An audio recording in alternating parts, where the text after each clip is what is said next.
ये आवाज आप तक आ रही है बेटा?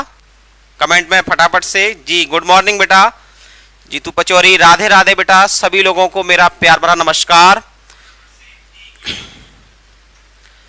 आज यूपीएसआई जो प्रीवियसली एग्जाम है उसका मैं प्रैक्टिस सेट पेपर लेके आया हूं। कल शाम को जो हमारी क्लास हुई थी उसमें भी यूपीएसआई का प्रैक्टिस सेट पेपर चल रहा था और उसका उद्देश्य यह है कि आपको पता चले कि परीक्षा में प्रश्न कैसे आते हैं, आपको पता चले कि हमें कहां से किस लेवल का पढ़ना है।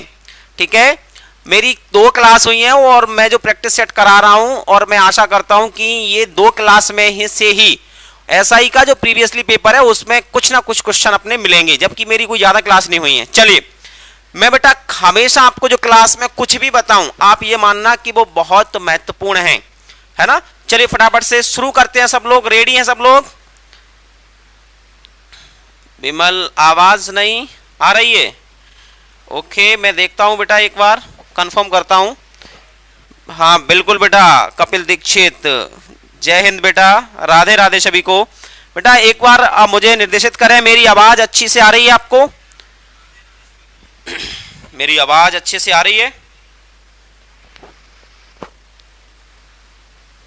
जी सर आ रही है, वेरी गुड बेटा। चलिए शुरुआत करते हैं आज के प्रश्नों की। बस याद रखना बेटा, थोड़ी सी मेहनत करनी है आपको। कंप्यूटर महोदय थोड़ा सा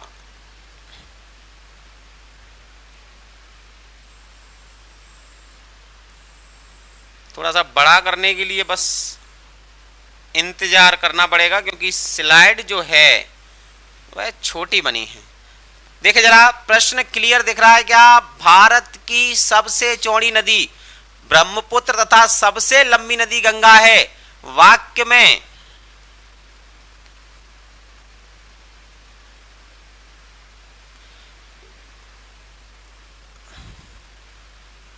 ये सही है? हाँ देख लो, एक वाइट ले लेता हूं नहीं तो। चलिए, तो वाक्य में जो प्रयुक्त शब्द है सबसे, ये क्या है? आप लोग बहुत सारे ऐसे विद्यार्थी भी होंगे जिन्होंने पहले भी हिंदी पढ़ी होगी या मेरे से भी हिंदी पढ़ी होगी। तो मैंने बताया था आप सबको, जो सबसे है ये विशेषण के ठीक पहले लगते हैं। जैसे देखो यहां क्या लिखा है, सबसे चौड़ी। चौड़ी क्या है?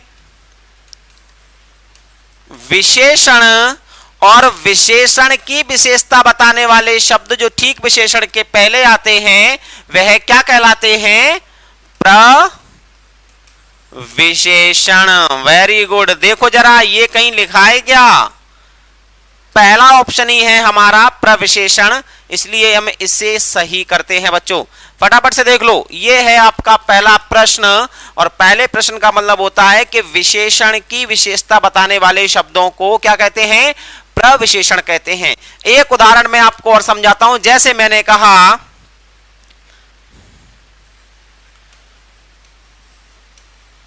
कश्मीरी सेब सिंदूरी लाल होते हैं। अब आप ये जानते हो बेटा कि ये जो लाल है वह क्या है? विशेषण है। क्या है बच्चों? विशेषण है। लेकिन ये जो सिंदूरी है ये क्या है? ये है प्रविशेषण। अब समझ आ गया। अब हम आगे इसकी क्लास लेंगे तो इसके बारे में और अधिक चर्चाएं करेंगे। क्लियर है बच्चों? Okay, very good. क्लियर नहीं दिख रहा है, चलो मैं पेन चेंज कर देता हूं, मुझे बताते रहना क्लियर किस में दिख रहा है। इसमें देखो जरा, क्योंकि ग्रीन है तो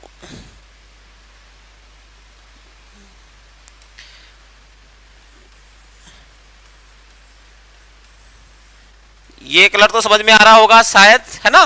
तो कोई दिक्कत नहीं है, आपकी सुविधा के लिए हमारा ये बोर्ड है, हम हैं, और हम चाहते हैं कि बेटा हम प्रयास करें आपका कि आप सफल हो, इसीलिए कोशिश करें कि थोड़ी बहुत चीजों को देखें। चलिए, पहला क्वेश्चन हमारा क्लियर हो गया है। अगले क्वेश्चन की ओर बढ़ते हैं। कंप्यूटर महोदय, अगला क्वेश्चन हमारे सामने ये रहा 10,000 रुपए के लिए। अब रुपए तो नहीं, लाइव के लिए कर लो कि भाई लाइक कितने दे रहे हो। आइए,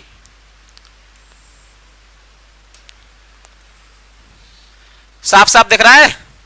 चलिए, तो इस क्वेश्चन का आंसर क्या होगा? प्रश्न क्या दिया हुआ देखें, दिए गए विकल्पों में से अपेक्षा का अर्थ क्या होता है?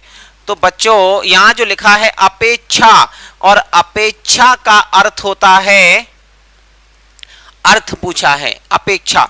तो दो चीजें होती है प्यारे बच्चों, देखो इसका विलोम क्या है? उपेक्षा। और उपेक्षा का मतलब होता है कि जब हमारी किसी से कोई इच्छा ना हो, हमारा कोई किसी से काम ना हो, तो हम क्या रखते, उससे कोई उपेक्षा नहीं रखते हैं। लेकिन अपेक्षा का अर्थ क्या होगा? अभिलाषा। जब हम किसी से आशा रखें, इच्छा रखें, है ना, हमारे मन में कुछ चीजें हो, तो हम बोलते हैं कि मैं आपसे ऐसी अपेक्षा करता हूं। ठीक है प्यारे बच्चों, तो देख लीजिए फटाफट से कौन सा अर्थ निकल के आया, आंसर क्या होगा? उत्तर अभिलाषा। और ये क्या है इसका? ये विलोम है अपेक्षा का उपेक्षा। ठीक है, चलिए यह थे हमारे बेटा जो शब्द आते हैं समानार्थी शब्द। आगे बात करते हैं बच्चों, इसको मैं बड़ा कर देता हूं। अच्छा मुझे बता दिया करो, क्या इतना बड़ा काफी होता है? समझ में आ जाएगा कि और बड़ा इसमें मैं प्रयास करूं करने का? इतना बड़ा दिख जाता है क्या आप लोगों को? चलिए, अगर दिख जाता हो तो फिर मैं इसमें आगे आपको समझाने के लिए भी कुछ जगह बचा के रखता हूं। बोर्ड तो चमक, चलिए नहीं दिख रहा हो तो मैं और बड़ा कर देता हूं। आइए भाई तीसरे प्रश्न की ओर चलते हैं प्यारे बच्चों। देखिए तीसरा प्रश्न क्या लिखा है, दिए गए वाक्यों में त्रुटिहीन वाक्य कौन सा है? गलती निकालनी है। क्या निकालना है? त्रुटिहीन वाक्य कौन सा है? अब त्रुटिहीन वाक्य देखना है, त्रुटिहीन वाक्य कौन सा है? तो आप सबसे पहले वाक्यों को तरीके से पढ़ना सीखें। पहला क्या लिखा है, शरीर पर ताकत होनी चाहिए। यहां देखो कारक संबंधी अशुद्धि दी गई है बेटा, कारक संबंधी अशुद्धि दी गई है, कारक संबंधी अशुद्धि दी गई है, तो इसका मतलब ये गलत। अब शरीर से ताकत होनी चाहिए, यहां पर भी ये गलत। शरीर के अंदर ताकत होनी चाहिए और शरीर में ताकत होनी चाहिए। बेटा अब यहां देखें आप, ताकत का मतलब क्या होता है? यहां पर आप अंदर की ताकत के बारे में बात करते हो, इसीलिए इसका आंसर जो होगा बेटा वो क्या होगा? शरीर के अंदर ताकत होनी चाहिए। ठीक है, चलिए अब बात करते हैं, इसको देख लो फटाफट से तीसरे प्रश्न को। क्लियर है बच्चों? शरीर के अंदर लगाना है, शरीर में ताकत नहीं लगानी है। चलिए अगला देखिए फटाफट से, नेक्स्ट प्रश्न की ओर मैं ले चलता हूं आपको। चौथा प्रश्न, और चौथा प्रश्न आपको बच्चों, वेरी गुड, चौथा प्रश्न की ओर ले चलता हूं, जरा इसको देखें आप सब लोग।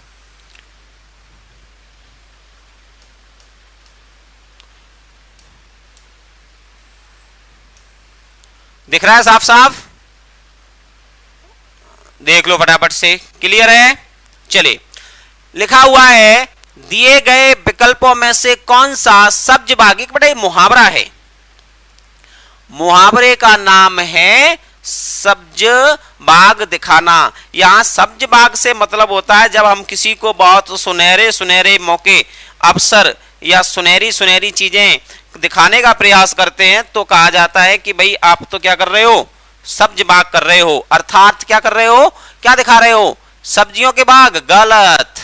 हिम्मत बांधना, गलत। हरे भरे उद्यान दिखाना, गलत। क्या कर रहे हो आप? उसको क्या दिखा रहे हो? झूठे वायदे कर रहे हो, या झूठे वायदे समझा रहे हो, या दिखा रहे हो उसको कि हम ऐसा करेंगे वैसा करेंगे। तो क्या कर रहे हो आप? सब्ज बाग दिखा रहे हो। फटाफट से इसका आंसर क्या होना चाहिए? सब लोग कमेंट करें। ए, very good Vipin Kumar, very good बेटा। ए, अनूपकांत ए, अरे सब बहुत बढ़िया, सब ऐसा ही है भविष्य के, बिल्कुल। झूठे वादे, पायल यादव ए, सब लोगों को बहुत बहुत धन्यवाद इतना अच्छा प्रश्न करने के लिए। चलिए आगे बढ़े बेटा पांचवें प्रश्न पर। चलिए तो कंप्यूटर महोदय हमारा अगला प्रश्न पेश किया जाए। ये रहा हमारा पांचवा प्रश्न, इसको जूम करके देखते हैं।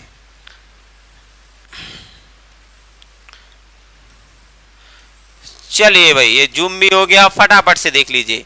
और लिखा हुआ है, ये भी मुहावरा है भाई, मुहावरे तो गजब ढा रहे हैं। और मुहावरा लिखा हुआ है, पुराने रीति रिवाजों में जकड़ा होना, पुराने रीति रिवाजों में जकड़ा होना, इस आधारित यानी इस पर आधारित मुहावरा कौन सा सुटेबल होगा, कौन सा अच्छा बैठेगा। चलो देखते हैं। पुराने रीति रिवाजों का मतलब होता है कोई आदमी पहले जो था वही अभी भी है, ऐसी स्थिति वाला कौन है। मक्खी पर मक्खी मारना बिल्कुल नहीं, इसका मतलब होता है खाली बैठे रहना। सीधी राह चलना, ये भी गलत। ढाक के तीन पांत, ये तो बेटा ये सिस्टम अलग है, ये ढाक के तीन पांत का एक अलग अर्थ निकलता है, जिसमें बोलते हैं ना जैसे लोग कोई उल्टा चलता है, उल्टा काम करता है। अब बात आती है लकीर का फकीर होना, ऐसा व्यक्ति जो हमेशा से ही पुरानी चीजों को या पुरानी चीजों के बारे में हमेशा बात करता हो, पुराने रीति रिवाजों के बारे में बात करता हो, उसे क्या बोलते हैं भाई, तुम तो लकीर के फकीर बने हुए हो, ऐसे बोलते हैं बेटा। तो इसका मतलब है पुराने रीति रिवाजों में जकड़े होने का मुहावरा क्या होगा, लकीर का फकीर होना, यानी ऑप्शन डी। वेरी गुड, सब लोग तैयार हैं, बहुत अच्छे से तैयारी कर रहे हैं और गजब तरीके से पढ़ रहे हैं। तो पांचवा प्रश्न मैं आशा करता हूं कि समझ में आ गया होगा आप लोगों के। चलिए अगले प्रश्न की ओर चलते हैं। तो कंप्यूटर महोदय अगला प्रश्न पेश किया जाए हमारे सभी विद्यार्थियों के सामने। और ये रहा बच्चों आपका अगला प्रश्न, जो सब इंस्पेक्टर यूपी भर्ती परीक्षा 2017 में आया था, जिसे देने के बाद बहुत सारे बच्चे थानेदारी की वर्दी या दरोगा बने। चलिए देखते हैं दरोगा कैसे बने। दिए गए विकल्पों में से अवनी, अवनी लिखा हुआ है, अवनी का मतलब होता है प्यारे विद्यार्थियों पृथ्वी। क्या मतलब होता है, पृथ्वी। अब इसका विरुद्धार्थी पूछा है, अर्थात विलोम पूछा है। क्या पूछा है, विलोम या उल्टा या प्रतिभाषी शब्द। चलिए भाई, तो पृथ्वी का वैसे तो आकाश होता है। अब इसमें देख लो आकाश का कोई पर्यायवाची दिख रहा है, वही आंसर होगा। आकाश का पर्यायवाची देखो बच्चों फटाफट से। अग्नि तो नहीं होता, अमन भी नहीं होता, चक्षु माने आंख। अब क्या बचा, अंबर। बिल्कुल, अवनी का विलोम क्या होता है, अंबर। वेरी गुड बेटा, यानी ऑप्शन डी बन गए दरोगा। फटाफट से डी अंबर, वेरी गुड बेटा।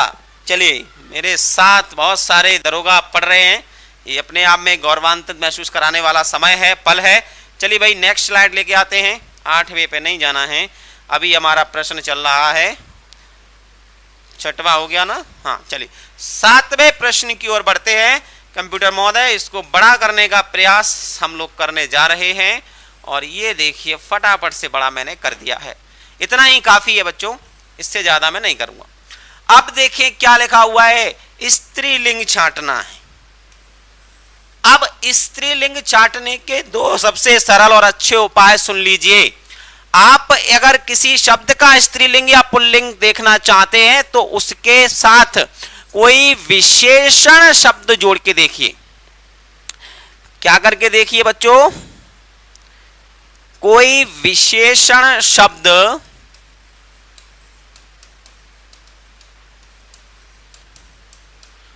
जोड़ के देखिए, या क्रिया। और जब ये दोनों आप उसके साथ जोड़ें, मैं आपको जोड़ के दिखाऊंगा अभी। अगर आप ये जोड़ें तो जोड़ने में अगर क्रिया या विशेषण का अंत किससे हो, आकारांत हो, आकारांत, मैं बताऊंगा क्या होता है आकारांत, तो वह कहलाएगा पुल्लिंग। और ईकारांत हो तो बेटा वह कहलाएगा स्त्रीलिंग। यहां से ये पहचान हम करेंगे। अब आकारांत और इकारांत क्या होते हैं गुरुदेव, बहुत सारे बच्चों को पता भी होगा, बहुत सारे बच्चे कहेंगे गुरुदेव ने ये नई चीज क्या सिखाई।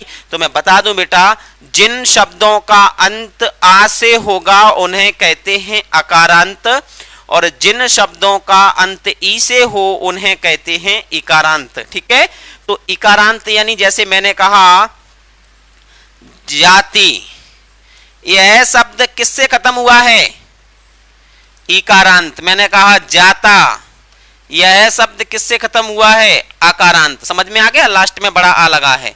और इसमें बड़ी ई लगा है। अगर मैं लिखता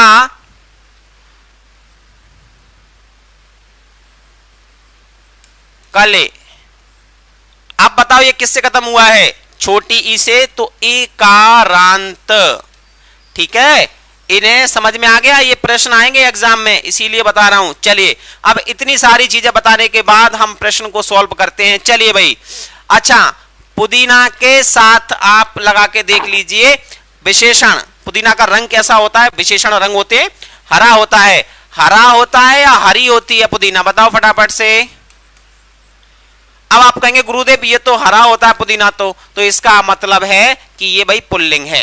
अब स्त्रीलिंग ढूंढना है। भ्रमर, भ्रमर माने होता है बेटा भौरा। भौरा जानते हैं सब लोग, भौरा जो उड़ते हैं, भमरे जिसको बोलते हैं, भ्रमर। अब बताओ अगर भ्रमर उड़ रहा है, अब क्या भ्रमर उड़ रही है, या क्रिया लगा लो या अच्छा है, ठीक है, कुछ भी लगा लो, तो यह भी पुल्लिंग, यह भी पुल्लिंग। अब बात आती है चूल्हा।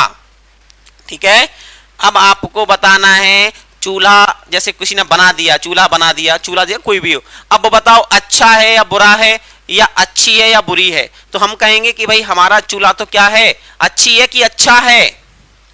फटाफट से बताओ सब लोग। अच्छा है, इसका मतलब आ रहा है, तो यह भी पुल्लिंग। ये तीनों पुल्लिंग हैं, तो बचा क्या? काया। यही आपका आंसर है, स्त्रीलिंग। अब इसके साथ भी चाहो तो आपकी काया कैसी है बताइए। काया मतलब होता है हमारी सुंदरता, हमारा शरीर, हमारा बदन। बताइए आपकी काया कैसी है? अच्छा है या अच्छी है? वेरी गुड, अच्छी है। तो जब अच्छी लिखा मिल गया, ई से खत्म होने वाले शब्द क्या कहलाते हैं बच्चों? स्त्रीलिंग कहलाते हैं। ये आपको कोई नहीं बताएगा, आपको केवल क्वेश्चन का आंसर की में देख के बता सकते हैं, पर मैं इस आंसर पे आपको पूरी की पूरी व्याकरण बता सकता हूं। चलिए बेटा, आप लोगों को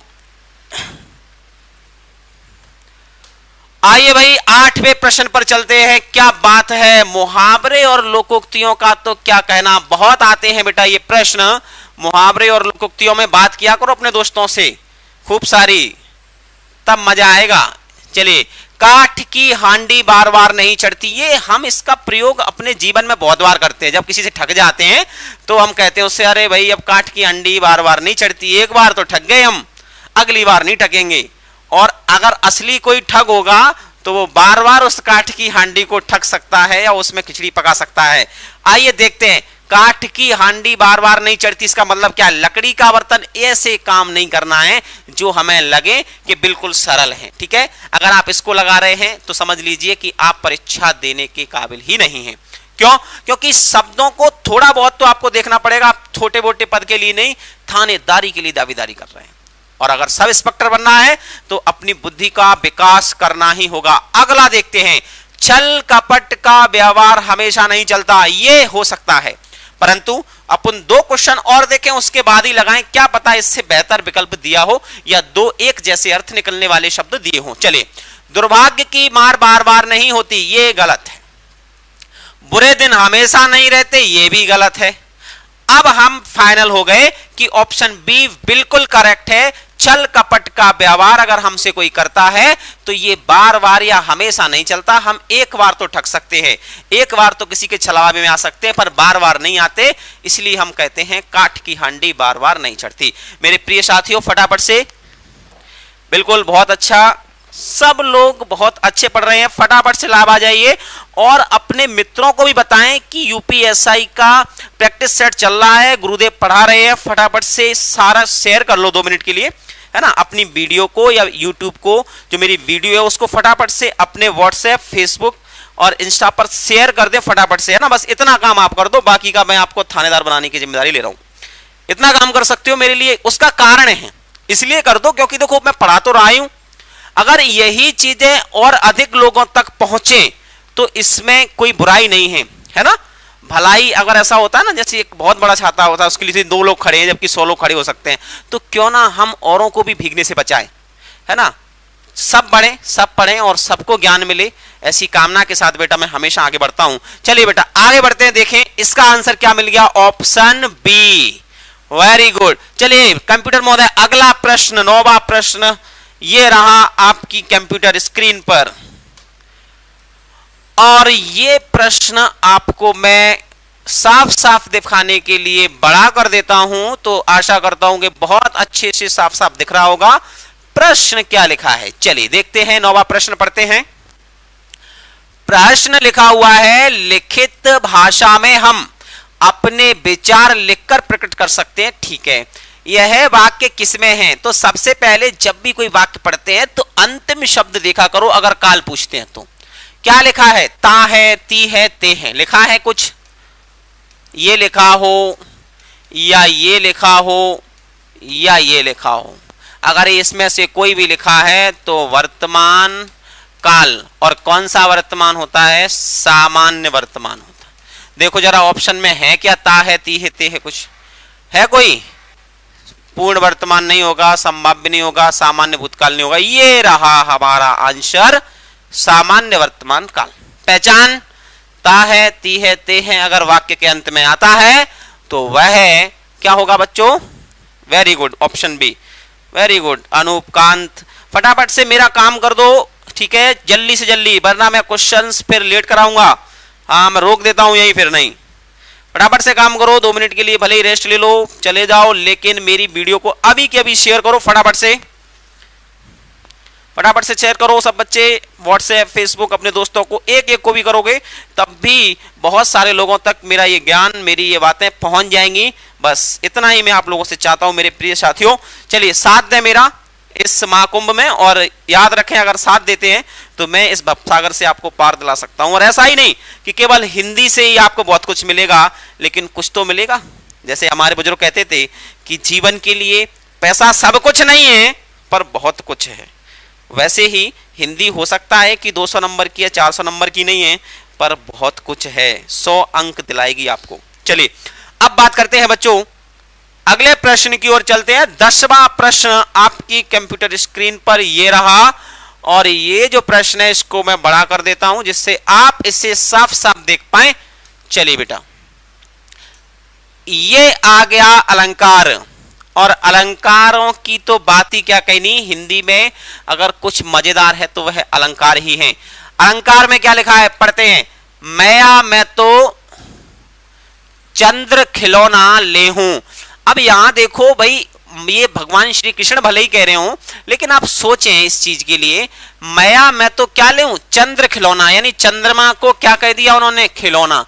और माना नहीं है कि चंद्रमा जैसा खिलौना लूं, नहीं, चंद्रमा को ही खिलौना कह दिया। और यहां कंडीशन बेटा जब भी ऐसी मिले जहां पर आपको क्या कहा जाए, जब भी आपको ऐसी कोई चीज कहा जाए जिसमें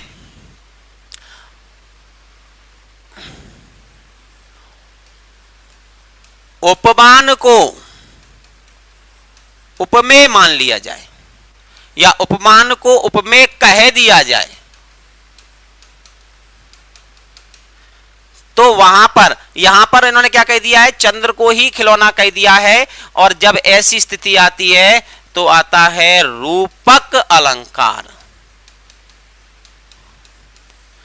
कौन सा आता है बच्चों? रूपक अलंकार आता है। अब देखो जरा, ऑप्शन कोई मिल रहा है क्या रूपक अलंकार का? यमक गलत, उत्प्रेक्षा अलंकार भी गलत। ये रहा ऑप्शन सी, जिसको हम कहते हैं रूपक अलंकार। श्लेष अलंकार भी अलग होता है। ऑप्शन सी आपका बिल्कुल सही है। कौन कौन जवाब दे रहा है? चलिए भाई, बहुत बढ़िया बेटा, बहुत अच्छा पढ़ रहे हैं आप लोग, है ना।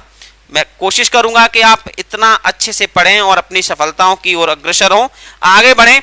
चलिए बेटा, अब इतनी सारे प्रश्नों के बाद हम चलते हैं 11वें प्रश्न पर। हो सकता है अब प्रश्न कठिन मिल जाए, और मिल गया भाई कशन। अरे ये तो मैंने, चलिए इस प्रश्न को भी देख लेते हैं। अलंकार के 2 से 3 प्रश्न तो आपको मिलने ही मिलने हैं किसी भी परीक्षा में, बहुत महत्वपूर्ण टॉपिक माना जाता है ये। चलिए, और आपको एक भी टॉपिक नहीं छोड़ेंगे, जितने भी टॉपिक हैं हिंदी के वह सारे के सारे आपको दिए जाएंगे, इस बात की मैं आपसे प्रार्थना करता हूं, ठीक है। चलिए अब देखते हैं बच्चों क्या लिखा है 11वें प्रश्न में।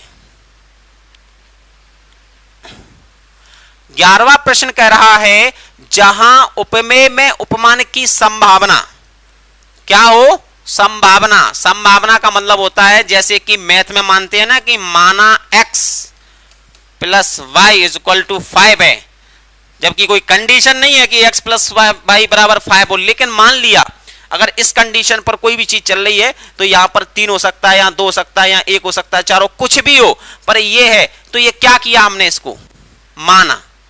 ठीक है, संस्कृत में अब ये तो मैथ का हो गया इसलिए माना, अब माना, मनहू, जानो, जनहू, ठीक है, मनह, इस प्रकार के शब्द अगर किसी वाक्य में मिलते हैं तो वह होता है उत्प्रेक्षा अलंकार।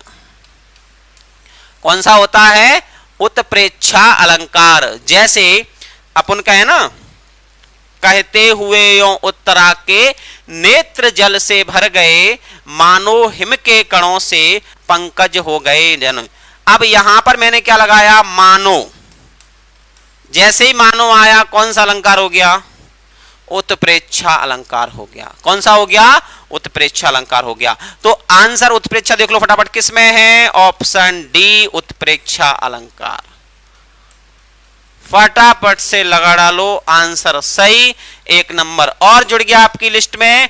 अब हम बात करते, वेरी गुड बेटा, सभी लोगों के डी आंसर, बहुत बढ़िया बेटा। कुछ लोग तो गुरुदेव की बात का पालन बिल्कुल कर रहे हैं, अपने फेसबुक या इंस्टा या व्हाट्सएप से या ग्रुपों में इस वीडियो की अभी की लाइव स्ट्रीमिंग शेयर कर रहे हैं। मैं उनको बहुत बहुत धन्यवाद देता हूं और आशा करता हूं कि आप लोग जल्दी से जल्दी सब इंस्पेक्टर का पद धारण करें, वर्दी धारण करें, ऐसी मेरी शुभकामनाएं अपने दिल से, हृदय से। ठीक है, और भी बच्चे जो हैं उनसे भी मैं आशा करता हूं कि गुरुदेव की बात माने और प्रयास करें सभी लोगों तक मेरी इस वीडियो को पहुंचाने का।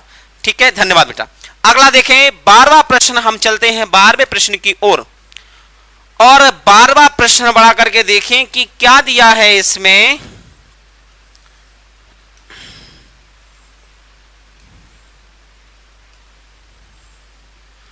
चलिए जरा देख लीजिए 12वें प्रश्न में क्या दिया है, साफ साफ दिख रहा होगा तो। अच्छा, इसमें प्रश्न किया है, निम्न वाक्यों में एक वाक्य व्याकरण की दृष्टि से क्या है, शुद्ध है।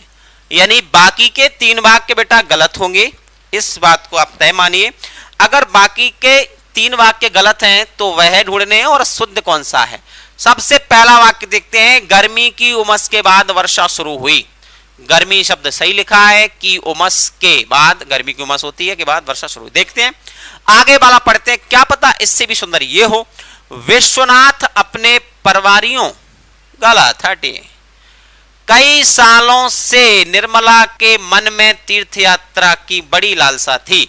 बेटा तीर्थ यात्रा की लालसा नहीं होती, चाह हो सकती है। लालसा, चीजों को समझिए, लालसा जो होती है वो किसी चीज को पाने की होती है, घूमने की नहीं होती है ना, किसी चीज को पाने की। अब आया चौथा, यदि हमने जीवन में सब कुछ प्राप्त करना है। यदि हमने नहीं होता है कभी भी। जैसे अक्षय कुमार जी ऐसे बात करते हैं कि हमने ये करना, हमने वो करना। ये बात कहने में तो बहुत प्यारी लगती है, परंतु ये व्याकरण और हिंदी की दृष्टि से अशुद्ध मानी जाती है। हमने नहीं होता, यदि हमें, क्या होता है, यदि हमें, तो यह भी गलत, यह भी गलत, यह भी गलत। अब हम तीनों को डिफाइन कर चुके, ये तीनों गलत हैं, तो फिर सही कौन सा, सही है ऑप्शन ए। सही कौन सा बच्चों, ऑप्शन ए। वेरी गुड बेटा, सब लोग जवाब दे रहे हैं बहुत अच्छे से। विपिन कुमार ए, वेरी गुड।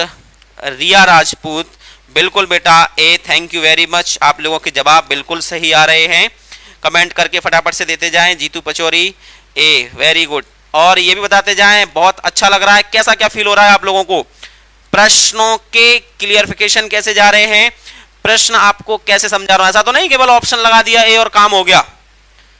एक एक प्रश्न में आपको 4 से 5 प्रश्न मिल रहे हैं। हर टॉपिक क्लियर होता जा रहा है कि नहीं। चलिए वेरी गुड बेटा, सभी बच्चों को धन्यवाद बहुत बहुत।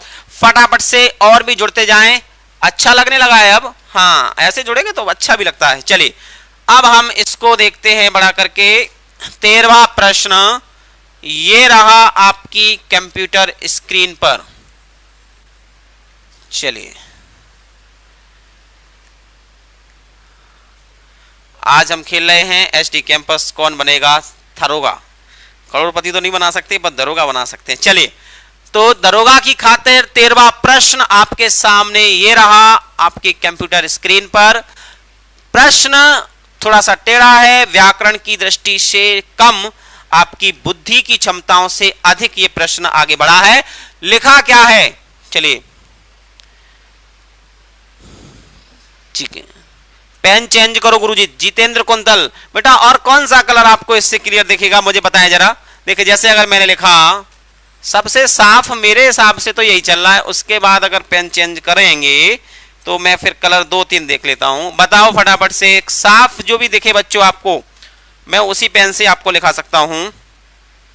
लाइट कलर में ही चल सकते हैं, इसके अलावा कौन से भी नहीं। फटाफट से आंसर दो, ये 3 ही इस पर बहुत अच्छे दिखाई देंगे, फटाफट से। चलिए अब देख लो, अब प्रश्न देख लो फटाफट से क्या लिखा है। दिए गए विकल्पों में से सही विकल्प आपको फिल करने हैं कहां, रिक्त खाली स्थानों में। चलिए खाली स्थान क्या लिखा, भारतीय क्रिकेट टीम को सन 1983 में एक दिवसीय अंतरराष्ट्रीय क्रिकेट, अब एक दिवसीय अंतरराष्ट्रीय जो क्रिकेट होते हैं उसकी श्रृंखलाएं होती है, first second third fourth fifth. अब क्रिकेट डॉट डॉट डॉट खाली स्थान दिया है, मैं विश्व विजेता बनाने में किसका श्रेय जाता है या किसका हाथ है, कपिल देव का। प्रश्न देखते जाएं, अगर अंतरराष्ट्रीय क्रिकेट जगत में लिखें तो अंतरराष्ट्रीय क्रिकेट जगत हो सकता है, परंतु मैं विश्व विजेता बनाने का उल्लेख कपिल देव को है, यह है बिल्कुल गलत है। इसका मतलब ये नहीं होगा। समूह होता नहीं है, प्रतियोगिता हो सकती है। अंतरराष्ट्रीय क्रिकेट प्रतियोगिता में विजेता बनाने का काम कपिल देव को है, लेकिन कपिल देव को है पूरा वाक्य गलत हो जाएगा, क्योंकि ये शब्द शुद्ध तरह प्रयोग नहीं हो रहा, तो ये भी गलत। अब तीनों गलत, तो बचा कौन सा, ऑप्शन बी। कौन सा बचा बच्चों, ऑप्शन बी। फिर से पढ़ के देखें, भारतीय क्रिकेट टीम को सन 1983 में एक दिवसीय अंतरराष्ट्रीय क्रिकेट श्रृंखला लगा दी में विश्व विजेता बनाने का श्रेय किसको गया है, कपिल देव को है। वेरी गुड, ये है आपका सही आंसर, तो ऑप्शन बी लगा दीजिए, सही हो जाएगा। चले सभी लोगों के आंसर आ रहे हैं, वेरी गुड। जीतू कुंतल बी, वेरी गुड जीतू। विशाल गौतम बी, युवराज सिकरवार, रिंकी बघेल भी, सब लोग बहुत अच्छा पढ़ रहे हैं। फटाफट से अगले प्रश्न की ओर चलते हैं, और अगला प्रश्न ये रहा आपकी कंप्यूटर स्क्रीन पर।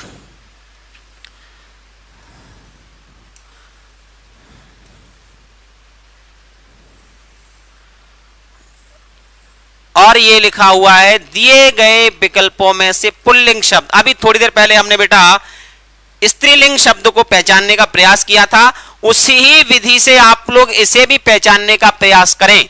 सबसे पहले अगर बात करें, लिखा हुआ है घाघरा, ये नदी का नाम होता है। अब ये बताओ, ये अगर नदी है तो क्या होती है, घाघरा नदी क्या करती है, बहता है या बहती है, बताओ फटाफट से। घाघरा नदी क्या होती है, बहता है या बहती है, बिल्कुल, तो ये क्या हो गया, बहती है, तो ये स्त्रीलिंग। अब वृष्टि, वृष्टि का मतलब होता है बेटा वर्षा, ठीक है, वर्षा हो रही है या वर्षा होता है या वर्षा होती है, तो वृष्टि होती है, तो ये भी नहीं। रात्रि भाई क्या होती है, रात्रि होता है या होती है, ये तीनों के तीनों स्त्रीलिंग हैं, तो अब पुल्लिंग कौन सा होता है, इसका अर्थ होता है बेटा राजा। क्या होता है, नृप महान होती है या नृप महान होता है, राजा महान होता है बेटा, क्या होता है, महान होता है। इसीलिए 14वें प्रश्न का जवाब देने वाले को मिलेगी थानेदारी की वर्दी, और इसका ऑप्शन डी। फटाफट से देख लो कौन कौन दे पाया है।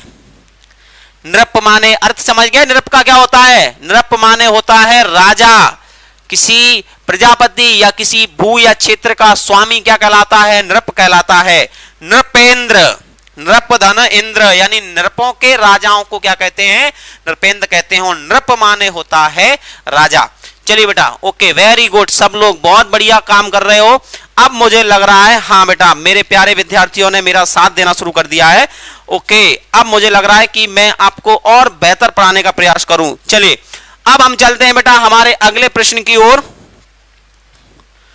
और ये वाला जो प्रश्न है, हो सकता है हमारे कंप्यूटर महोदय की टाइपिंग में कुछ अशुद्धि हो गई हो, परंतु आपके गुरुदेव के अंदर अशुद्धियां कम से कम मिलें, इसके लिए मैं हमेशा प्रयास करता हूं कि मैं अध्ययन करता रहूं और नई नई चीजों से अपडेट होता रहूं और आप तक सारी चीजें जो है वो ऐसे पहुंचाऊं जिसकी सफलता में आपकी कोई बाधा ना आए। ठीक है, इसीलिए मैं प्रयास करता हूं कि प्रतिदिन मैं अध्ययन करूं, बार बार चीजों को देखूं, समझूं और आप तक कोई भी चीज जब पहुंचे तो वो इतनी अच्छी हो कि सब, जैसे होता है ना सागर मंथन, सागर में बहुत सारी चीजें होती हैं पर मंथन करके जो बाहर निकलता है वो आपको मैं देना चाहता हूं बच्चों। चलिए अब देखते हैं क्या लिखा हुआ है। वर्तनी पूछी गई है हमसे,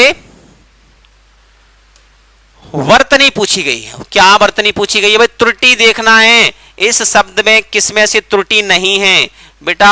अब देखें क्या लिखा है, छत्र छाया लिखना चाह रहे हैं ये, और छत्र छाया ऐसे लिखा जाता है।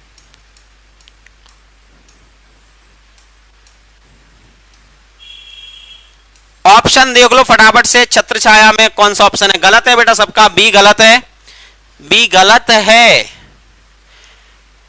बी गलत है, फटाफट से आंसर दो। सबका बी आ रहा है बेटा, गलत है बी, छोड़ो। चलिए ऐसा है कहीं तो देख लो option A B C D या ई, कौन सा सही है आप बताओ।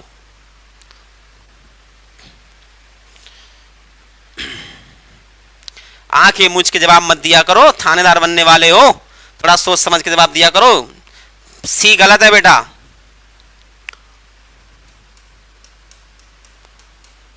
तुक्के मत लगाया करो। ऑप्शन बताओ, ऑप्शन है बेटा, देखो 4-5 ऑप्शन दिए इसमें मैंने, पांचवा जो ऑप्शन है वह है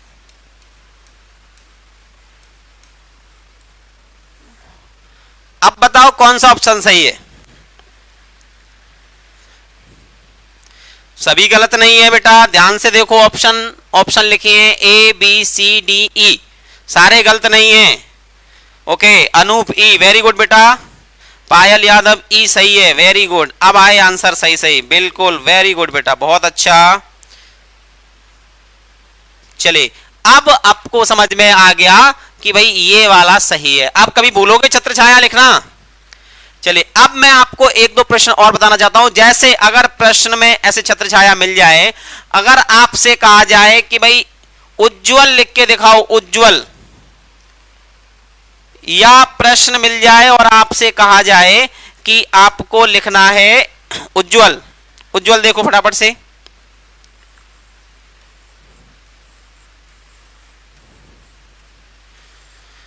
ये देख लो फटाफट से। अब बच्चे क्या करते हैं, एक जा तो आधा और एक पूरा बनाते हैं, जबकि ये दोनों जा क्या होते हैं, आधे होते हैं। याद रखना ये कुछ वर्तनी संबंधी शुद्धियां हैं। जब मैं आपको वर्तनी का पाठ पढ़ाऊंगा तो वह सारी वर्तनियां पढ़ाऊंगा। ठीक है, सबसे ज्यादा जो प्रश्न में दिक्कत आती थी वह आती थी उच्छृंखलता में। यह शब्द बोलने और लिखने में बहुत बार आता है, लेकिन बच्चे बड़ी दिक्कत करते हैं। अगर मैं कहूं कि लिख के दिखाओ उच्छृंखलता तो बच्चे बड़ी दिक्कत आते हैं। अभी भी पायल यादव उज्जवल गलत लिखा है आपने। कपिल दीक्षित जी का उज्जवल जो लिखा है वो बिल्कुल सही है ना। रिया राजपूत ने जो उज्जवल लिखा है वो बिल्कुल सही है। चलिए अब हम बढ़ते हैं बेटा हमारे 16वें प्रश्न की ओर, और ये रहा कंप्यूटर स्क्रीन पर आपका 16वां प्रश्न। चलिए भाई इस मधुर बेला को आगे बढ़ाते हुए हम लोग अपने 16वें प्रश्न पर पहुंच गए हैं, और 16वां प्रश्न जो है वह है अलंकार का मेरे प्यारे विद्यार्थियों। अब प्रश्न क्या है, इनमें से कौन सा विकल्प शब्दा अलंकार का भेद नहीं है? तो वैसे तो मैं आपको बता दूं, आप लोगों को जानकारी होगी, मूलतः 3 भेद आपको समझ में आते होंगे कि शब्दा अलंकार 3 भेदों में पढ़ा जाता है, अनुप्रास, यमक और श्लेष। परंतु मैं आपको बता दूं कि इसमें 7 भेद भी आते हैं, कहीं कहीं 6 भेद भी आते हैं। शब्दा अलंकार के जो भेद हैं वे इससे अधिक नहीं हो सकते। जैसे उसमें अनुप्रास, इसके बता रहा हूं अभी, कन्फ्यूज कर लेना, अनुप्रास, यमक, श्लेष, वक्रोक्ति,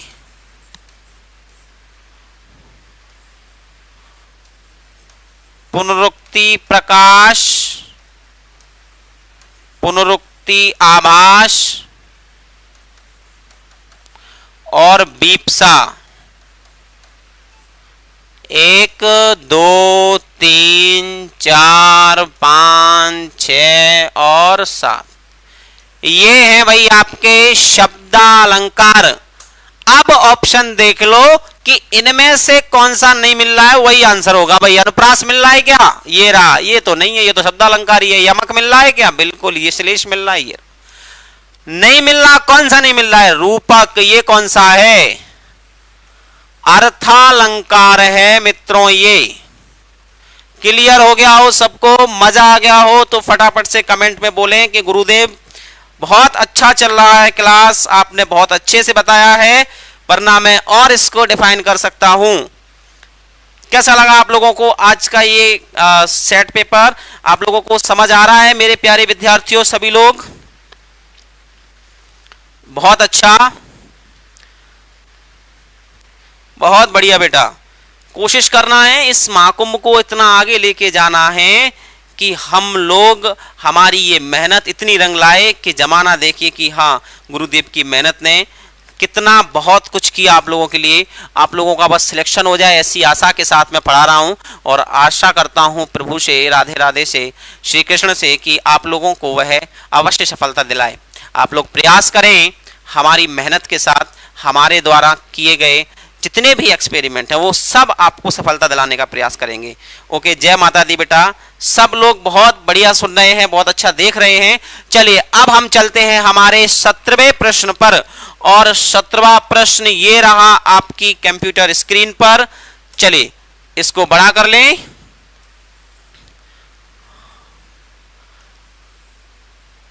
ये प्रश्न तो मुझे कहीं देखा हुआ सा लग रहा है। कल की क्लास सुबह मेरी जिसने ली थी, मैंने आपको बताया था वर्ण विचार पढ़ाने वाला था। मैंने कहा था वर्ण विचार पढ़ाऊंगा। वर्ण विचार पढ़ाने के समय मैंने आपको कहा था बेटा, मुझे अच्छी तरह याद है, अगर कल की वीडियो आप देख लेना, मैंने कहा था कभी कभी ऐसे प्रश्न भी आ जाते हैं, जैसे मैंने शायद कक्षा लिखाया था और मैंने कहा था कि इसको तोड़ के दिखाओ, और कहा था आपसे स्क्रीनशॉट ले लेना। देखो ये आ गया वही प्रश्न, ऐसा ही का प्रश्न है। और मैंने आपको कल की पहली कक्षा में ये प्रश्न बताया था कि मैंने इसको बेटा तोड़ना कैसे है। तो मैंने आपको बताया था ऐसे करना है, ऐसे करना है, फिर का, फिर सा, फिर आ। ऐसे ही बताया था कि नहीं? बताओ फटाफट से। कल ध्यान कर लेना आप लोग, कल देख लेना एक बार कल की क्लास। अब ऐसे ही बिल्कुल सेम प्रश्न यूपीएसआई की परीक्षा में आया है और आपको इनको जोड़ के लिखना है। दा और आ क्या हो गए? दा। फिर क्या? का और सा क्या मिल के बन गए? छ। और आ जोड़ दिया तो आ जोड़ दिया, क्या हो गया? दक्ष। क्या बोलते हैं इसको? दक्ष माने होता है स्किलफुल। स्किलफुल का मतलब होता है किसी चीज में निपुण, प्रवीण, कुशल, उसे बोलते हैं दक्ष। ये रहा दक्ष। आंसर आपका सी।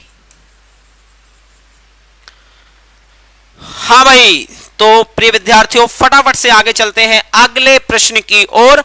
कंप्यूटर महोदय 18वां प्रश्न हमारे विद्यार्थियों के सामने लाया जाए, और ये रहा 18वां प्रश्न आपकी कंप्यूटर स्क्रीन पर। अब बात करें इस प्रश्नावली की, तो ये है 18वां, ये है 18वां प्रश्न। इसको थोड़ा सा बड़ा मैं और कर दूंगा जिससे आपको साफ साफ दिखे। अब आपको वर्तनी, जिसको मैं बताता हूं बार बार कि वर्तनी को बहुत ज्यादा लेना है, वर्तनी देखना है भाई। ब्राह्मण शब्द की शुद्ध वर्तनी लिखनी है आपको। क्या लिखना है? वर्तनी लिखनी है। लिखो भाई। ब्राह्मण तो वैसे भी देवता होता है, भूसुर जिसे कहते हैं। पर्यायवाची सुने ब्राह्मणों के? भूसुर, भूमि के जो स्वर होते हैं वह होते हैं। चलिए, तो ब्राह्मणों के लिए भाई अब बात करें ब्राह्मण देवता की, कौन सा सही होगा इसमें से? ब्राह्मण। ये वाला सही नहीं है, ये वाला ब्राह्मण लिखा है, ये ब्राह्मणा लिखा है। सही है ब्राह्मण। ब्रह्मधन अण, देखो ब्राह्मण, ये में ये देखो ये लिखा है, ऐसे लिखना है ब्राह्मण। ऑप्शन बी बिल्कुल सही है, ब्राह्मण होता है। आराम से लिख लीजिए सब विद्यार्थी फटाफट से। ओके, तो सब लोगों का ऑप्शन क्या आ रहा है? बी आ रहा है कि नहीं? मैं देख लेता हूं। सब लोगों ने बी। वेरी गुड बेटा, बहुत अच्छा, बहुत बढ़िया पढ़ रहे हैं आप लोग। आगे चलें, आगे बढ़ें 19वें प्रश्न की ओर। तैयार है आप सब लोग 19वें प्रश्न का जवाब देने के लिए? तो चलिए हमारे कंप्यूटर महोदय से कहते हैं, लाइए भाई हमारे विद्यार्थियों के लिए 19वां प्रश्न। और ये रहा 19वां प्रश्न आपकी कंप्यूटर स्क्रीन पर। यह एक ऐसा प्रश्न है जो जीएस की दृष्टि से भी है और हिंदी साहित्य की दृष्टि से भी महत्वपूर्ण है। याद रखें प्यारे विद्यार्थियों, ये दोनों तरीके से महत्वपूर्ण हैं। चलिए बात करते हैं इसकी। प्रश्न लिखा है, भारत की खोज एक पुस्तक का नाम, एक रचना का नाम है, और ये किसकी कृति है? इंग्लिश में इसको बोलते थे डिस्कवरी ऑफ इंडिया। क्या बोलते थे इसको? Discovery of India. तो चलिए बात करते हैं किसकी है बेटा ये डिस्कवरी ऑफ इंडिया। ये तो जीएस का भी प्रश्न है और हिंदी साहित्य का भी। जवाहरलाल नेहरू की ये पुस्तक है जिसका नाम है डिस्कवरी ऑफ इंडिया। प्रश्न कभी कभी ये भी आया है, एक बिल्कुल सेम पुस्तक है जिसका नाम है रीडिस्कवरी ऑफ इंडिया। ध्यान से सुने, रीडिस्कवरी ऑफ इंडिया पुस्तक के लेखक कौन है? इसको आप लोग बताएंगे बाद में कमेंट करके। चलिए हम चलते हैं आगे अपने अगले प्रश्न पर, और 19 के बाद आएगा 20वां प्रश्न। ये रहा आपकी कंप्यूटर स्क्रीन पर, परंतु इस प्रश्न में से 2 प्रश्न बनने वाले हैं, 3। एक तो 20वां प्रश्न बनेगा, एक 21वां और 22वां। तो कुछ दिया हुआ है, देखिए जरा आप पढ़ के, एक गद्यांश दिया हुआ है। इस गद्यांश को पढ़कर आप इस प्रश्न को आगे करेंगे। गद्यांश क्या लिखा हुआ है भाई? राम भक्ति शाखा के सर्वाधिक प्रसिद्ध कवि कौन माने जाते हैं? तुलसीदास बाबा, जिन्होंने रामचरितमानस का रचना की, रामचरितमानस की। उन्होंने समाज और जनजीवन में फैल रहे अनाचार, अनाचार का मतलब होता है जब हम किसी का शिष्टाचार नहीं करते, किसी का अपमान करते हैं, उसे कहते हैं अनाचार, को रोकने के लिए एक आदर्श प्रस्तुत किया। और वो आदर्श किसका था? राम भगवान का।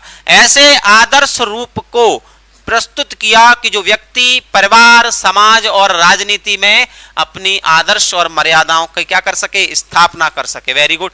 जो जीवन के विरोधों में समन्वय का संदेश देता है।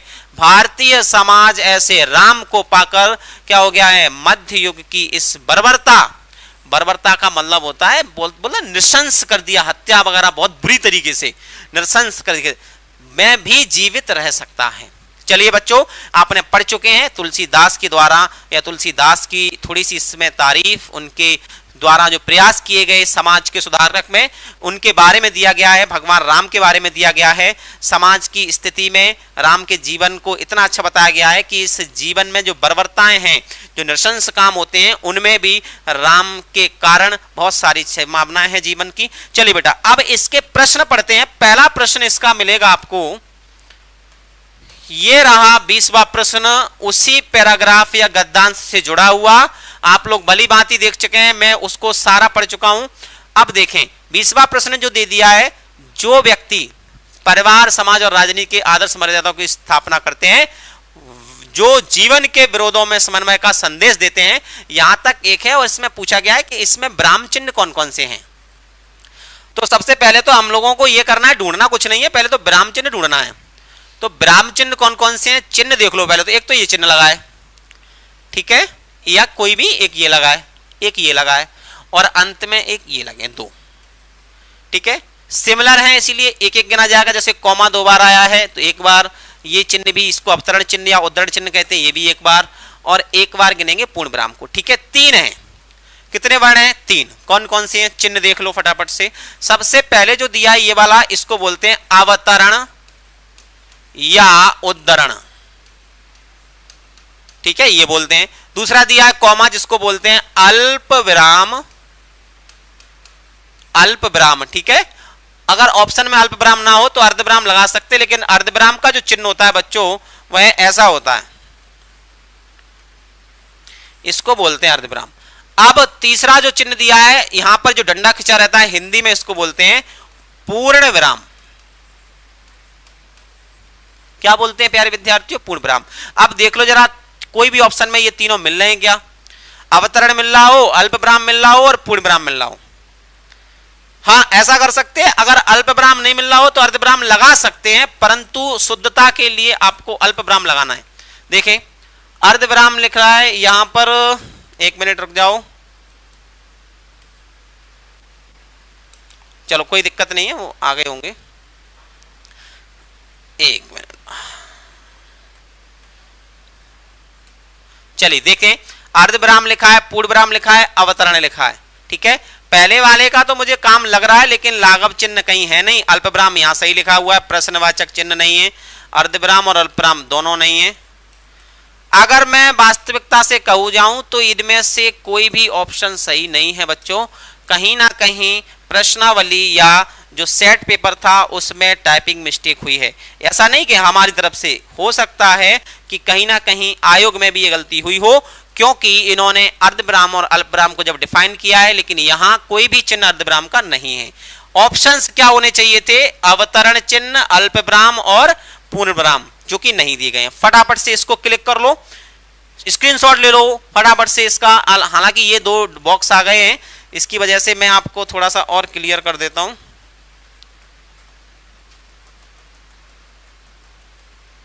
हाँ, हट रहे हैं बॉक्स, वेरी गुड, पूरा हट रहा है क्या? चलो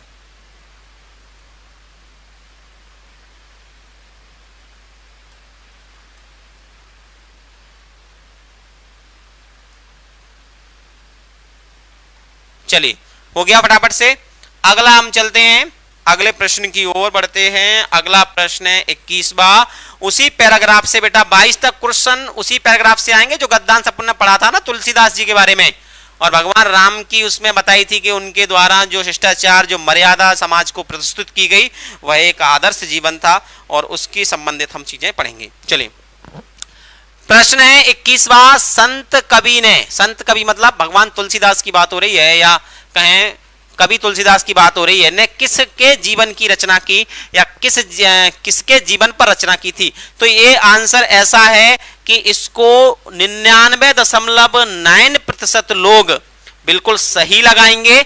इसमें अगर कोई गलती कर रहा है, क्योंकि यह प्रश्न आपको स्वाभाविक रूप से मिला है, याद रखें। तो इसका आंसर आप सभी जानते हैं, मुझे बताने की भी आवश्यकता नहीं है, राम। चलिए बेटा, इसमें मैं आगे कोई चर्चा ना करते हुए आगे की प्रश्न की ओर बढ़ता हूं। 22वां प्रश्न आपके कंप्यूटर स्क्रीन पर ये रहा, देवियों सज्जनों, ये रहा उसी पैराग्राफ से संबंधित एक प्रश्न जो कि मैंने टिक लगाया था। देखो क्या लिखा है इसमें, पूछा क्या है? समानार्थी का मतलब होता है पर्यायवाची। बर्बरता का अर्थ क्या होता है, बस इतना सा बताना है। मैंने आपको बताया था, बर्बरता का मतलब होता है जब किसी को हम बुरी तरीके से बोल सकते हैं ना, जिसके हमारे अंदर दया ना हो, हानि पहुंचाएं किसी भी व्यक्ति को, किसी जीव को, किसी समाज के प्राणी को, तो वहां ये बर्बरता का शब्द होता है। अब हम प्रश्न में बात करते हैं, निर्माणाधीन होगा क्या इसका? बिल्कुल नहीं, अस्तित्व भी नहीं, अत्यंत भी नहीं, नृशंसता, ये है वह शब्द जो इसके लिए परफेक्ट है। जब हम किसी की नृशंस हत्या कर देते हैं, नृशंस का मतलब होता है अमानवीय तरीके से हत्या कर देते हैं, तो उसको बोलते हैं बर्बरता। ओके बेटा, ऑप्शन बी इसका राइट आंसर है, ऑप्शन बी इसका राइट आंसर है। चलिए, अब हम चलते हैं बेटा हमारे अगले प्रश्न की ओर, और अगला प्रश्न है 23वां प्रश्न आपकी कंप्यूटर स्क्रीन पर ये रहा। इसको मैं बड़ा कर देता हूं, ये देख लो फटाफट से, बड़ा बहुत जल्दी कर देता हूं, कोई दिक्कत नहीं। रश्मि रथी के रचयिता कौन है? रश्मि रथी के रचयिता कौन है? तो बेटा आप सभी जानते हैं, इस रचना के जो रचयिता हैं वह रामधारी दिनकर हैं। ऑप्शन दो फटाफट से, कौन है इसके रचयिता? रश्मि रथी के रचयिता कौन है? फटाफट से आंसर दो मुझे। रश्मि रथी किसने लिखी है? ओके बेटा, वेरी गुड, रामधारी सिंह दिनकर द्वारा लिखी गई रचना है ये। चलिए, बहुत लोगों ने पढ़ी होगी पहले भी। अगला प्रश्न आपके लिए मैं लेकर आया हूं, यह प्रश्न आपका है रिक्त स्थान वाला, ठीक है। एक पहले आ चुका था रिक्त स्थान का प्रश्न, और एक फिर से आ गया है। चलिए, लिखा हुआ है गरीब घर, यहां पर हमको याद रखना है, यहां पर रेखांकित किए गए हैं, ये टाइपिंग से ऊपर नीचे हो गए हैं, पर ऐसे रेखांकित करते हुए आएंगे। जब भी आपको प्रश्न मिलेगा तो ऐसे लाइन खींची होंगी दो, और कहा होगा कि आपको वाक्य में रेखांकित जो शब्द दिए गए हैं उनका क्या करना है? उनके वचन बदलना है, यानी उनके वचन, यानी एक वचन है ये, उनको क्या करना है? बहुवचन करना है। वेरी गुड, करते हैं, देखते हैं बहुवचन, कोई दिक्कत नहीं। घर का देखो, घर का क्या हो जाएगा,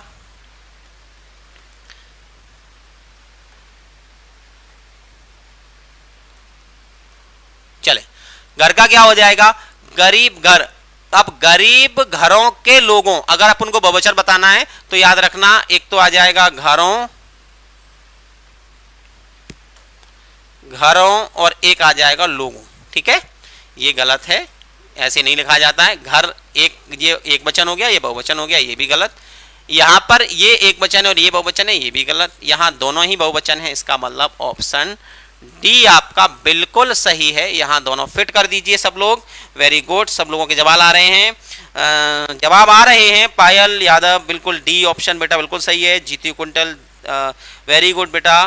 Jitu Pachauri, D options. Okay, सभी लोग बहुत अच्छा पढ़ रहे हैं और इसी प्रयास के साथ 25वां प्रश्न मैं आपके सामने पेश कर रहा हूं। और ये 25वां प्रश्न बेटा मैं जूम कर देता हूं।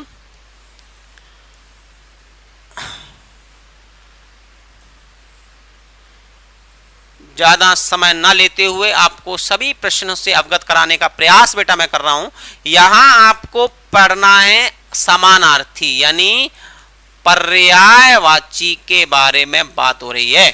यानी जो शब्द लिखा है अवगाहन, इसका आपको अर्थ बताना है। अवगाहन, स्वागत करना जो होता है उसका होता है, जैसे हम ज्यादातर बोलते हैं ना, जैसे स्वागत कर रहे हैं किसी का, तो स्वागत करने में क्या करते हैं, स्वागत करने में हम किसी का अभिनंदन करते हैं, वंदन करते हैं, स्वागत करते हैं। अब जाना एक अलग चीज हो गई, ये क्रिया है, इससे अवगाहन का कोई मतलब नहीं होता। हाँ, इससे मतलब अगर किसी का होता है तो प्रस्थान माने होता है, या कह सकते हैं कि भाई हम यहाँ से क्या हो रहे हैं, निक्षेपण हो रहे हैं।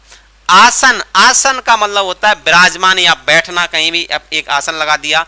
अब गाहन का मतलब जो होता है वो होता है क्या करना, खोज करना, छानबीन करना। क्या करना बेटा, छानबीन करना, तफ्तीश करना। तो अवगाहन का अर्थ क्या होगा, छानबीन करना। ऑप्शन डी इसका सही उत्तर है। कितने लोग दे रहे हैं, फटाफट से आंसर देते जाइए। बिल्कुल, वेरी गुड, छानबीन। ओके, तो ये भी आपका सही हो गया है प्रश्न। अगर ऐसे सही करते हुए हम एक माला बनाएं तो हम लोग ये याद रखें बेटा कि हम सब इंस्पेक्टर परीक्षा में एक एक कदम, एक एक सीढ़ी, एक एक स्टेप आगे बढ़ते जाएंगे। इतनी सुंदर और इतनी अच्छी क्लास के लिए आप लोग जो पढ़ रहे हैं, इतनी अच्छे से इतने अच्छे जवाब दे रहे हैं और इतनी तन्मयता के साथ पढ़ रहे हैं, बहुत अच्छा लग रहा है। अगला प्रश्न जो 26वां प्रश्न है वह मैं आपके सामने लेके आया हूं बच्चों, इसको बड़ा करते हैं।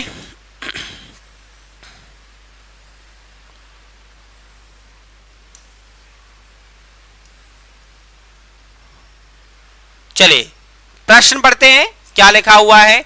इसमें विशेषण पूछा गया है। प्रश्न में देखो क्या पूछा गया, यहां से एक शब्द को पहले कैच किया करो, उसके बाद प्रश्न पढ़ा करो, तो हमारे मन में यह रहता है कि हम जिस प्रश्न को पढ़ रहे हैं उस प्रश्न का सार हम कहां से ढूंढेंगे, है ना। तो इसलिए कोशिश करा करो कि प्रत्येक क्वेश्चन को 2 बार पढ़ा करो, खासकर जहां नहीं या नहीं शब्द हम बहुत बार चूक जाते हैं। और ऐसा भी होता है कि हम कभी कभी एक ही प्रश्न से या 1 या 2 नंबर से रहते हैं। उसका कारण ये होता है, हम ऐसा नहीं कि हमको कुछ नहीं आता है, अगर हम 1 नंबर से रह रहे हैं तो हमको आता तो सब है, परंतु कहीं ना कहीं हमारी एक मानव गलती से हम अपने सपनों को खो देते हैं बच्चों। तो इसीलिए याद रखना, गलती वह नहीं है कि आपको आ नहीं रहा है, गलती वह है कि आपको आते हुए आप उसे जानते हुए गलत कर देते हैं। तो इस गलती के कारण आपको जीवन भर पछताना पड़ता है। चलिए बच्चों देखते हैं, विशेषण के बारे में बात हो रहा है। लिखा हुआ है चंद रुपए बचाने के चक्कर में कई लोग शर्मसार होना पड़ा, या कई लोगों को शर्मसार होना पड़ा। इस वाक्य में प्रयुक्त विशेषण है, तो याद रखना विशेषण है यहां पर ये चंद रुपए। अब चंद रुपए का क्या मतलब हुआ, चंद माने होता है थोड़े से रुपए। अगर थोड़े लिखा हुआ है,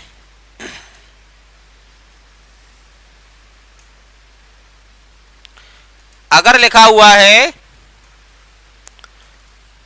थोड़े से रुपए, तो बच्चा ये बताओ क्या आप निश्चित कर पाओगे कि कितने रुपए। अच्छा ये बताओ बच्चों, रुपए गिन सकते हो, गिन सकते हो कि नहीं, काउंटेबल है कि नहीं होते रुपए। अगर किसी चीज को हम काउंटिंग नहीं कर सकते तो उसको डालते हैं किसमें, परिमाण में, क्योंकि तौल सकते हैं। रुपए तौले तो नहीं जाते, हालांकि कुछ जगह बहुत ज्यादा रईस होते हैं या नंबर 2 का पैसा आता है तो बोरियों में हल्के तुलता भी है, पर हम एक साधारण सी या सामान्य व्यवहार की बात करते हैं। हम पैसों को काउंट करते हैं, गिनते हैं, इसीलिए उनको संख्यावाचक में रखते हैं। ठीक है, इतना तो समझ में आ गया कि रुपए किस में आएंगे, संख्यावाचक में। अब अगर गिनती सही सही दी होती, लिखे होते 100 या लिखे होते 20 या लिखे होते 2 गुना, तब तो हमको लगता कि ये निश्चित संख्यावाचक है, पर लिखा क्या है, थोड़ा। थोड़ा लिखा मिल जाए, बहुत लिखा मिल जाए, बहुत ज्यादा लिखा मिल जाए, है ना, या लिखा मिल जाए चंद, तो इसका मतलब है कि ये अनिश्चित है और रुपए संख्यावाचक होते हैं। अब इसमें से ढूंढ लो, ऑप्शन ए विभागबोधक गलत। निश्चित संख्यावाचक हो सकता है क्या, नहीं, क्योंकि 10 20 अगर ऐसे दिया होता तो हम लगाते निश्चित संख्यावाचक, इसका मतलब यह भी गलत, यह भी गलत। अब बात आती है परिमाणवाचक पर, रुपया परिमाणवाचक होता नहीं, इसका मतलब ये भी गलत। अब यहां देखो कितना सटीक प्रश्नों का उत्तर मिला, जवाब मिला। देखो लिखा हुआ है संख्यावाचक, रुपया बिल्कुल संख्यावाचक होता है, और चंद लिखा है, चंद का मतलब होता है थोड़े, कुछ, तो इसका मतलब है कि इसका निश्चित भी नहीं है कि कितने कम, तो इसका मतलब आंसर होना चाहिए ऑप्शन डी, अनिश्चित संख्यावाचक विशेषण। प्यारे बच्चों, अनिश्चित संख्यावाचक विशेषण। चलिए ओके, तो आज के लिए मैं अपनी क्लास को यही विराम दे रहा हूं। मेरे प्यारे विद्यार्थियों, आपको शाम को भी हो सकता है कि मैं खुशखबरी दे दूं और रूबरू हो जाऊं आपसे। सभी लोग आप अपने अपने प्रैक्टिस सेट करते रहिए। धन्यवाद सभी लोगों को, राधे राधे। आप सभी लोगों को मेरा प्यार भरा नमस्कार, आशीर्वाद। सभी लोग पढ़ें लिखें और जल्दी से जल्दी सब इंस्पेक्टर बने। ओके बच्चों, सभी लोगों को मैं एक बार पुनः धन्यवाद करता हूं मेरी क्लास लेने के लिए। आप सभी इस क्लास को अभी भी शेयर कर सकते हैं, हो सकता है कि जो बच्चे नहीं देख पाए हैं वो देख लें। चलिए बच्चों, आज के लिए मैं इतना